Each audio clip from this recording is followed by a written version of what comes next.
40% से 40% को देखकर आंखों में आंसू आने लगे हैं। मैथमेटिक्स को सॉल्व करता हूं तो बहुत ज्यादा डर लगने लगता है। तो आज हम आपके लिए लेकर आए एक स्ट्रेटेजी वीडियो, जिसमें क्लास 10th के लिए मैं 3 इंपॉर्टेंट स्टडीज लेकर आया हूं। अगर आप उनको फॉलो करते हैं और इस वीडियो को कंप्लीट देखते हैं तो आप 40% से 100% तक का सफर इजिली क्रैक कर सकते हैं। चलिए स्टार्ट करते हैं आपके सामने स्ट्रेटेजी वीडियो। हमारा स्ट्रेटेजी में सर एल्बर्ट आइंस्टीन का एक कोट होता है। क्या बोलते हैं? सबसे पहला कोट सुनेंगे कि it is not that I am smart, it just that I stay with problem longer. Sir Albert Einstein ने ये वाली बात बोली थी। मतलब कहने का मैथ्स में वीक होना कोई एक बेकार बात नहीं है। मैथ जो होता है वो एक अपने पास, कोई तुम्हारे पास, ये ऐसे बोल सकते हो ना, जैसे तुम बोलते हो कि कोई इंटेलिजेंट पर्सन होता है कि मैथ में इंटेलिजेंट है। भाई मैथ में इंटेलिजेंट कोई नहीं होता है। सबसे पहली बात, मैथ में इंटेलिजेंट कोई नहीं होता है। मैथ जो है जस्ट प्रैक्टिस का खेल है। किस चीज का खेल है मेरे प्यारे भाई? जस्ट प्रैक्टिस का। अगर तूने प्रैक्टिस अच्छे से करी है और जिन टिप्स को मैं तुझे आज इस वीडियो में देने वाला हूं उन टिप्स को अच्छे से फॉलो करता है तो तेरा स्ट्रेटेजी वीडियो के द्वारा 40% से 100% का सफर आसानी से हो सकता है तय। ठीक है, चलिए स्टार्ट करते हैं। फर्स्ट स्ट्रेटेजी क्या होगी हमारे सामने? फर्स्ट स्ट्रेटेजी मेरे प्यारे भाई, सबसे पहला 10th क्लास हो या 9th क्लास का स्टूडेंट, पहला प्रायोरिटी होती है एनसीईआरटी। एनसीईआरटी हमारे लिए एक बाइबल का काम करती है। एनसीईआरटी किसका काम करती है? एक बाइबल का। सबसे पहले मैंने 3 पॉइंट्स में इसको डिवाइड किया है कि हर एक चैप्टर का एनसीईआरटी एक्सरसाइज को सॉल्व करो। और वो एनसीईआरटी एक्सरसाइज में जो इंपॉर्टेंट है वो है मेरे प्यारे भाई एक एग्जांपल्स और दूसरा मिसलेनियस। ठीक है, ये सबसे ज्यादा जो अपने पास इंपॉर्टेंट होगा मैथमेटिक्स के अंदर वो ये दो ही टॉपिक होते हैं। क्योंकि 80% जो पेपर होता है ना हमारा, वो 80% पेपर यही से बनता है। कहां से बनता है? वो हमारे एनसीईआरटी के एग्जांपल्स और दूसरे मिसलेनियस एक्सरसाइज से बनता है। तो ये स्ट्रेटेजी वीडियो को फॉलो करने के लिए सबसे पहला एनसीईआरटी पढ़ेगा। एनसीईआरटी तेरे लिए बाइबल का काम करेगा।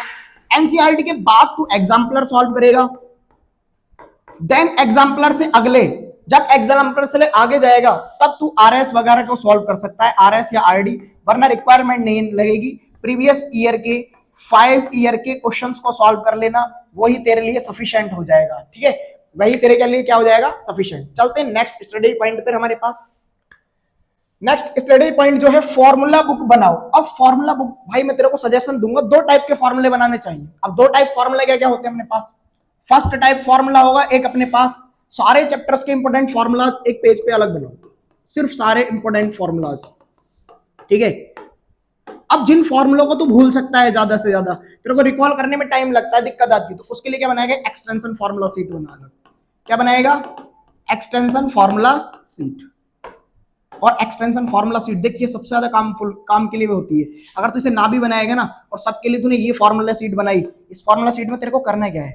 जो तेरे पास इंपोर्टेंट फॉर्मूलाज है जहां से क्वेश्चन बनता ही बनता है, एरिया ऑफ सेक्टर हो गया अपने पास, एरिया ऑफ माइनर सेक्टर हो गया, मेजर सेक्टर हो गया। ठीक है, यहां से जैसे ही बनते हैं ना, उसको तेरे को लिखना पहले फॉर्मूला। पहले क्या लिखेगा भाई? फॉर्मूला, और एक उसके साथ ऐड करेगा एग्जाम्पल। क्या ऐड करेगा? एग्जाम्पल। इस टाइप से तेरे को ये वाली सीट तैयार करनी है। एक फॉर्मूला और उस फॉर्मूले के साथ एक एक एग्जांपल लिखना है। ठीक है, फॉर्मूला प्लस एग्जांपल लिखेगा ना तो रिवीजन में जो लास्ट टाइम रिवीजन होगा ना एग्जाम से पहले, वो बहुत ज्यादा इंपॉर्टेंट हो जाएगा। ठीक है, चल अब चलते हैं नेक्स्ट पॉइंट हमारे पास, जो कि थर्ड स्ट्रेटेजी पॉइंट होगा। और ये अपने पास सबसे ज्यादा इंपॉर्टेंट पॉइंट भी होने वाला है कि अगर इसको फॉलो करेगा तभी मैथमेटिक्स में इंटरेस्ट भी बढ़ेगा और प्रॉब्लम सॉल्व करने की स्किल भी इंप्रूव होगी। क्या है यहाँ पर? यहाँ पर लिखा हुआ है टाइम टेबल बनाओ टाइम ब्लॉक के साथ। अब टाइम ब्लॉक कैसे कैसे रखेंगे मेरे प्यारे भाई? टाइम ब्लॉक कैसे कैसे रखना आपने को?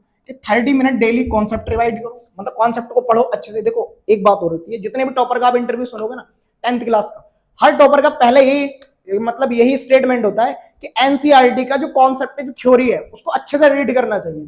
थ्योरी को अच्छे से रीड करेगा, कॉन्सेप्ट समझने में ज्यादा प्रॉब्लम नहीं आएगी, और अगर कॉन्सेप्ट क्लियर होगा तो प्रॉब्लम सॉल्व करने में और इजी होगा तेरे लिए, प्रैक्टिस करने में ज्यादा मजा आएगा मैथमेटिक्स की। तो फर्स्ट पॉइंट है 30 मिनट का कॉन्सेप्ट अपने पास डेली पढ़ो, उस कॉन्सेप्ट से फिर प्रैक्टिस करो क्वेश्चंस की, और जब वो क्वेश्चंस प्रैक्टिस हो जाए देन वो फॉर्मूले को एक बार फिर से रिवाइज करो। ठीक है, रिवीजन, क्योंकि mathematics is just a game of practice.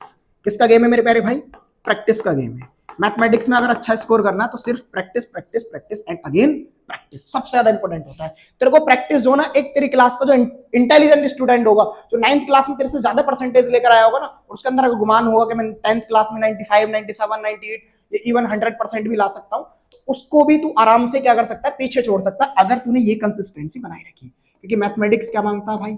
Consistency. और वो कंसिस्टेंसी किसकी होनी चाहिए? वो कंसिस्टेंसी होनी चाहिए प्रॉब्लम सॉल्व करने को प्रैक्टिस की, ठीक है। अब जब तेरा 1 वीक का ये स्केड्यूल हो जाए ना, 6 डेज जो होंगे, तेरे को फिर क्या काम करना है? फिर क्या काम करना है मेरे प्यारे भाई? फिर करना है तेरे को वीकली एक 1 फुल सिलेबस का टेस्ट करना है।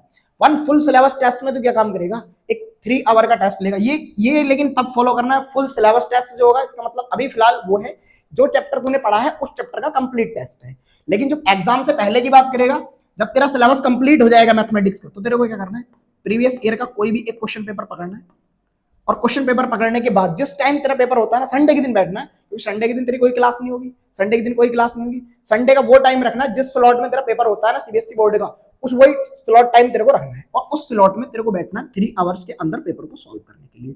कोई किधर से भी हेल्प नहीं लेनी है, ना गाइड बुक हेल्प लेगा, ना ही नोटबुक में देखेगा, खुद से सॉल्व करेगा। जब खुद से तू सॉल्व करेगा ना, तो तेरे को कुछ प्रॉब्लम्स आएंगी, कुछ क्वेश्चंस तेरे से सॉल्व नहीं होंगे, तेरे को आते होंगे, फॉर्मूला याद नहीं आ रहा होगा, फॉर्मूला याद होगा, अप्लाई करना नहीं आ पा रहा होगा। तो जो ये प्रॉब्लम्स बता रहा हूं मैं कि मेरे को आता है, फॉर्मूला अप्लाई करना नहीं आता, बट फॉर्मूला याद है, आगे सॉल्व करना नहीं आता, तो इनके लिए भी तू एक अलग से सीट बन। उस सीट पे क्या क्या लिखेगा? उस सीट पे क्या क्या लिखेगा कि मेरे को इस टाइप का टॉपिक है, कि इस टाइप का टॉपिक है, मेरे क्वाड्रेटिक इक्वेशन, और मेरे क्वाड्रेटिक इक्वेशन का अगर जीरोस को ऐसे करके लिख देता है, तो मेरे को इसको सॉल्व करने में प्रॉब्लम आ रही है कि मैं इसको सिंप्लीफाई किस फॉर्म में करूंगा, ठीक है। तो जो भी इस टाइप का तेरे को दिख रहा है, उसको अलग से नोट डाउन कर ले, ठीक है। तो मेरी ये गारंटी, अगर तूने ये 3 स्ट्रेटेजी पॉइंट को फॉलो करा ना, तो 40% से 100%, 101% तू ला सकता है, इजिली ला सकता है। टॉपिक लास्ट में तेरे को मैं एक सजेशन देके जाऊंगा, फिर से लास्ट मेरा सजेशन होगा, लास्ट सजेशन मेरा ये होगा, ठीक है।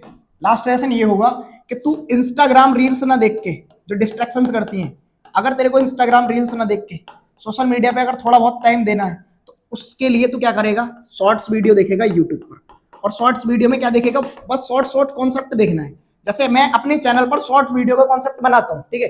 वहां शॉर्ट वीडियो में क्या काम करता हूं? क्वेश्चन आऊंगा प्रीवियस ईयर के 3 से 4 साल जो भी लगातार क्वेश्चन आए होंगे, बार बार रिपीट करोगे, उसके साथ कॉन्सेप्ट और क्वेश्चन का सॉल्यूशन कराता हूं। तो वो शॉर्ट वीडियो देखने से क्या होगा? तेरा फॉर्मूला रिवाइज होगा। क्या होगा? फॉर्मूला रिवाइज होगा। और उस फॉर्मूले रिवीजन से भाई तेरे 20 मार्क्स जो कि आउट ऑफ 80 होंगे, वो कंफर्म हो जाएंगे, क्योंकि 20 मार्क्स अपने एमसीक्यूज आएंगे, 18 एमसीक्यू में 2 तेरे पास असर्शंस होंगी, ठीक है। और एक मेन पॉइंट फिर से दोबारा रिकॉल कर देता हूं सारा समराइज करके। पहला मेन पॉइंट है एनसीईआरटी, मैंने बोला ये बाइबल है, इसकी एक्सरसाइज में एग्जांपल सारे सॉल्व करने, मिसलेनियस सॉल्व करनी है, ठीक है। पहला पॉइंट हो गया। दूसरा, इसके बाद एग्जाम्पलर की बुक पढ़ना अलग से। और तीसरा, लेयर को 5 ईयर के PYQs लगाने, ये लगाना है तेरे को, इतना तेरे को फॉलो करना अच्छे से, ठीक है। तो यहीं से तेरा काम हो जाएगा, ठीक है। वीडियो अच्छा लगा हो तो लाइक कमेंट शेयर जरूर।